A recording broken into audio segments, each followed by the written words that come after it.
नमस्कार। आज हम बीपीएससी की 71वीं प्रीलिम्स परीक्षा के जनरल स्टडीज पेपर की गहराई से पड़ताल करने वाले हैं। हमारा मकसद सिर्फ सवाल जवाब देखना नहीं है, बल्कि ये समझना है कि आखिर ये परीक्षा एक कैंडिडेट से चाहती क्या है। तो चलिए शुरू करते हैं। देखिए, ये सिर्फ कागज का एक टुकड़ा नहीं है। ये है 150 सवाल, सिर्फ 2 घंटे का वक्त और दांव पर लगा है एक पूरा करियर। किसी भी एस्पिरेंट के लिए ये एक ऐसी रेस है जहां हर एक सेकंड की कीमत है और हर एक जवाब वो करियर की दिशा तय कर सकता है। तो चलिए इस परीक्षा के पैटर्न को डिकोड करते हैं। हम यहाँ सवाल हल नहीं करने वाले, नहीं, हम ये समझने की कोशिश करेंगे कि बीपीएससी का दिमाग आखिर चलता कैसे है। वो एक होने वाले ऑफिसर में क्या ढूंढ रहे हैं, किस तरह का ज्ञान, कौन सी स्किल, आइए पता लगाते हैं। सबसे पहली और सबसे बड़ी चुनौती है ज्ञान का दायरा। बीपीएससी की परीक्षा किसी एक या दो सब्जेक्ट तक ही सीमित नहीं है। अरे नहीं, ये तो अपने आप में नॉलेज का एक पूरा यूनिवर्स है। और ये चार्ट ये खुद पूरी कहानी कह रहा है। देखिए, history, science, Bihar special, current affairs, लगभग हर हिस्से को बराबर का वजन दिया गया है। इससे एक बात तो साफ है, तैयारी बहुत ही ज्यादा कॉम्प्रिहेंसिव होनी चाहिए। किसी भी एक सब्जेक्ट को हल्के में लेने की तो गुंजाइश ही नहीं है। और बात सिर्फ सब्जेक्ट्स की गिनती की नहीं है, बल्कि उनकी गहराई की भी है।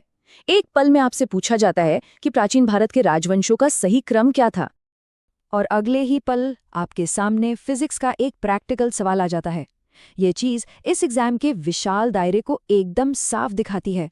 यहाँ किताबी ज्ञान के साथ साथ आपकी प्रैक्टिकल समझ को भी परखा जा रहा है। और ये दायरा सिर्फ इतिहास और विज्ञान पर ही नहीं रुकता। यहाँ देखिए, हाल की ग्लोबल रिपोर्ट्स और इंडेक्स पर भी सवाल बने हैं।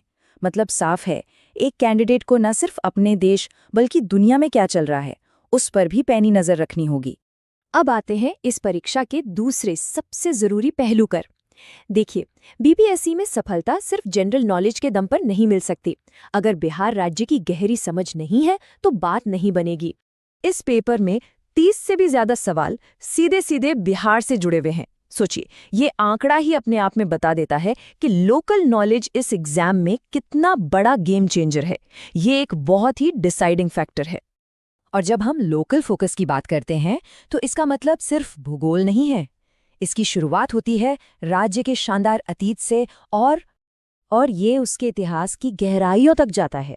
मिसाल के तौर पर ये सवाल देखिए, इसमें बिहार में किसान सभा के एक बड़े नेता के बारे में पूछा गया है।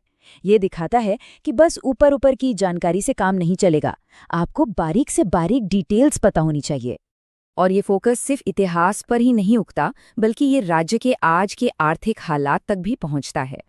जैसे कि ये सवाल जो सीधे सीधे बिहार के जीएसडीपी यानी ग्रॉस स्टेट डोमेस्टिक प्रोडक्ट के लेटेस्ट आंकड़ों के बारे में है।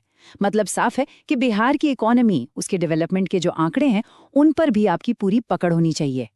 अब जरा उन स्किल्स की बात करते हैं जो इस पेपर में टेस्ट की जाती हैं।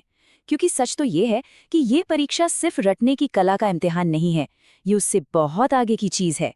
असल में ये परीक्षा एक फिल्टर की तरह काम करती है। ये उन लोगों में फर्क करती है जो सिर्फ जानकारी याद कर सकते हैं और जो उस जानकारी को असल जिंदगी में इस्तेमाल कर सकते हैं। एक तरफ है रटे हुए फैक्ट्स और दूसरी तरफ है अप्लाइड लॉजिक। अब जरा इस लॉजिकल पजल को देखिए। ये सीधे क्वेश्चन पेपर से है। ये एक बेहतरीन उदाहरण है कि कैसे एग्जाम के प्रेशर में सोचने की क्षमता को परखा जाता है। यहाँ नॉलेज से ज्यादा आपका कॉमन सेंस और लॉजिक काम आता है। तो इस पूरे विश्लेषण से हम किस नतीजे पर पहुंचे? असल में ये क्वेश्चन पेपर हमें एक कामयाब बीपीएससी एस्पिरेंट का पूरा ब्लूप्रिंट देता है, उसका एक खाका हमारे सामने रखता है। तो बात यह है कि ये पेपर एक सफल कैंडिडेट की तस्वीर बनाता है। उसे क्या चाहिए? एक तो विशाल नॉलेज बेस, बिहार की गहरी समझ, एनालिटिकल माइंडसेट और सबसे जरूरी स्पीड और स्टैमिना। इन सब चीजों का एक यूनिक कॉम्बिनेशन चाहिए। और आखिर में एक सवाल जो सोचने पर मजबूर करता है, क्या इस तरह की कठिन प्रतियोगी परीक्षाएं वाकई में देश के लिए सबसे अच्छे पब्लिक सर्वेंट्स को चुनती हैं, या फिर सिर्फ उन लोगों को जो परीक्षा देने में सबसे माहिर हैं?